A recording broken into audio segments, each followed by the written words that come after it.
এত মেমোরি আমার চোখের সামনে ঘুরছিল যে এই ফ্লোরে এতদিন কাজ করেছি, এই ফ্লোরে প্রথম এই যে রানা প্লাজা শুটিং করলাম, ওই মেকআপ রুমটাতেই আমরা আজকে মেকআপ নিয়েছি, সব কিছু মিলে না আমি হয় না স্মৃতিকাতর হয়ে গেছিলাম। আপনারা একটু খেয়াল করলে দেখতে পাবেন যে আমার টিভি কমার্শিয়ালগুলো সবসময় বরাবর একটু স্পেশাল হয় এবং বড় ব্র্যান্ডের সাথেই মানে ঠিকঠাক ব্র্যান্ডের সাথেই আমি কাজটা করি। সো ওখান থেকেই এত দূর ধরে কাজ করে এসেছি, এখন নিশ্চয়ই মাঝপথে কোনো একটা ভুলভাল ডিসিশন নেব না নিশ্চয়ই। একটু ভরসা তো সবাই রাখতেই পারে না আমার উপর। সুন্দর, দারুণ, মানে সারাদিন ভিজে ভিজে শীতের মধ্যে শুটিংটা করলাম, কিন্তু কেউ ফিল করলো না যে আমার শীত লাগছে। বাট আমার মনে হয় এইটা আমি যে ফিলটা আসলে আজকে করেছি সেটা তো আসলে সেটের কেউ বুঝতে পারেনি, কিন্তু এটা আমি চাই পুরো বাংলাদেশে ছড়িয়ে দিতে আর কি। না, তা তো বরাবর একটা নারী হয়ে নারীদের যে কোনো প্রোডাক্টে কাজ করতে পারলে তো খুবই আনন্দ লাগে, স্বাচ্ছন্দ্য লাগে। কিন্তু তার থেকে বড় কথা হচ্ছে যে এই একটু সুন্দরী নারীদেরকে একটু এই ধরনের প্রোডাক্ট একটু বেশি ডাকা হয়, বেশি নক করা হয়। এখন দেখা যাক, আমি জানি না, আমার মনে হয় কিছু একটা ব্লাস্ট হবে। আমাদের খুব প্ল্যান ছিল যে 14 তারিখে মানে ভালোবাসা দিবসেই গোলাপটাকে মানে গোলাপের প্রচারণায় যাওয়ার জন্য, কিন্তু সামহাও এটা লিক হয়ে গেছে এবং আমরা এটা দমিয়ে রাখতে পারিনি। দ্যাটস সবাই জেনে গেছে। এই মাসেই হয়তো শুটিংটা স্টার্ট করবো আমরা, ইনশাআল্লাহ। সবাই দোয়া করবো। আমার কাছে ভালোবাসা মানে আপনারা, এই যে সবাই এরকম করে আমাকে ভালোবাসেন, আগলে রাখেন, আমি তাহলে কাজ করতে পারি।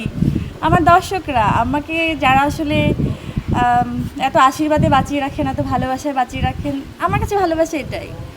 আর সর্বোপরি এখন তো আমার 2টা বাচ্চা, 2টা দাদা, তো ওদেরকে জড়িয়ে ধরেই কাটবে। এর বাইরে প্ল্যান ছিল, কিন্তু যেহেতু এখানে অনেক রাত হয়ে গেছে শুটিংটায়, আমার একটা খুব অন্য ধরনের একটা প্ল্যান ছিল। আমি জানি না, হয়তো আমি বাসায় গিয়ে এটা আসলে এক্সিকিউট করতেও পারি যদি এনার্জিটা থাকে।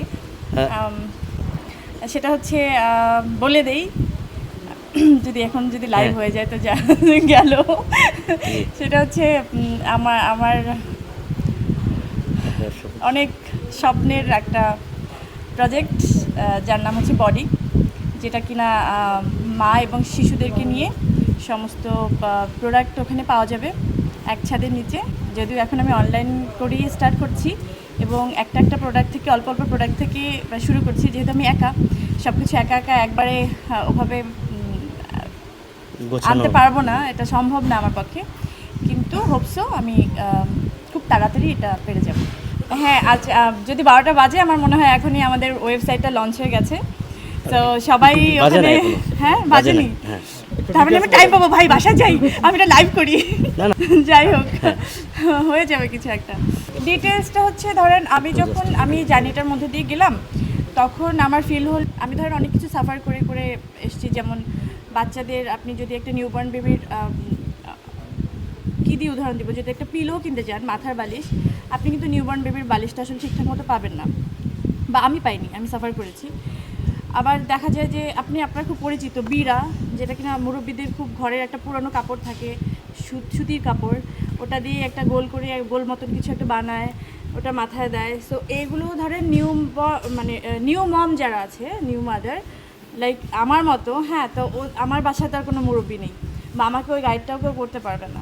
তো এই জিনিসটা নিয়ে আমি সাফার করেছি। আমার মনে হয় যে এরকম অনেক মায়েরা আছে যারা এই জিনিসটা নিয়ে সাফার করে। এবং ধরেন আমি নানা কিছু নিয়ে বলতে পারি। ধরেন ম্যাটারনিটির একটা কাপড়ও যদি বলি, প্রথমত আমি যে কাপড়টা নিয়ে যখন সাফার করেছি, বিশ্বাস করেন, আমি কোত্থেকে কিনবো আপনাকে যদি জিজ্ঞেস করা হয়, আপনি 3 মিনিট চিন্তা করবেন, মানে অন্তত 3 সেকেন্ড চিন্তা করবেন, আচ্ছা আমি কোত্থেকে পিক করবো, কোন দোকানটা আছে এটার জন্য। আলাদা করে কিন্তু কোনো দোকান নেই। হয়তো অনেক ড্রেসের মধ্যে আপনি খুঁজে বের করবেন যে মায়েদের জন্য ম্যাটারনিটির সময় কী কাপড়টা, মানে গর্ভের সময় কোন কাপড়টা আসলে পরতে পারে, বা ব্রেস্ট ফিট করানোর জন্য কোনো কাপড়ের সাথে কিন্তু আপনি এত বড় লং একটা, আমি যেহেতু মুসলিম কান্ট্রি, তো কী হয়, লং একটা জামা পরা থাকে, তো ওখান থেকে অনেক আনকমফোর্টেবল লাগে মায়েদের জন্য, ঢুকে আসলে বাচ্চাদেরকে ব্রেস্ট ফিট করাতে হয়। তো সেক্ষেত্রে আমরা খুবই কমফোর্টেবলি আমি এটা চিন্তা করেছি যে কীভাবে এই ডিজাইনটা আসলে বের করা যায়। লাইক আমরা জিপার সিস্টেম করেছি এখান থেকে, যত সহজে মায়েদেরকে আসলে এই হেল্পটা আসলে করা যায়। এটা বিজনেস প্লাস চ্যারিটিও বলতে পারেন। আমি যে কোনো ড্রেস পরলে, ধর এটা আসলে পরি ব্র্যান্ড, আমি একটা ব্র্যান্ডের নাম দিয়ে দিলাম, হ্যাঁ, দেন এটা বিক্রি হবে খুব স্বাভাবিক, আপনি এটা বুঝতে পারেন। কিন্তু আমি কেন মায়েদের ড্রেস নিয়ে আসলাম, মায়েদের প্রোডাক্ট নিয়ে আসলাম, কেন বাচ্চাদের প্রোডাক্ট নিয়ে আসলাম? বিকজ অফ আমার এখানে প্ল্যান ছিল যেন এই সাফারটা, আমি যে সাফারটা করেছি এরকম তো না, মানে দেখেন আমি যদি বলি একজন রিক্সাওয়ালা খুব নিম্নবিত্ত ফ্যামিলি থেকেও যদি হয়, সেখান থেকেও কিন্তু এই সাফারটা যেভাবে করে, গুলশান মরানকে বসবাস করা একজন মায়েরও কিন্তু সেই সাফারটাই আছে, আমি যেটা দেখেছি। আমি চাই সর্বোপরি সব মায়েদের জন্য, বাংলাদেশের সব মায়েদের জন্য এমন এমন একটা প্ল্যাটফর্ম করতে, যারা খুব সহজে তাদের চাহিদা অনুযায়ী ঠিকঠাক সঠিক জিনিসটা আসলে পিক করতে পারবে। হ্যাঁ, এটা তো অনেক আগেই রিলিজ হয়েছে, এখন যেহেতু অনলাইন প্ল্যাটফর্মে চলে এসছে, সবাই খুব সহজেই দেখতে পারবেন। কাগজের বই দেখে নিন, যদি ভালো লাগে ডেফিনেটলি আমাকে বলবেন, তাহলে আমারও সুন্দর সুন্দর কাজ করার অনুপ্রেরণা পাবো। Thank you.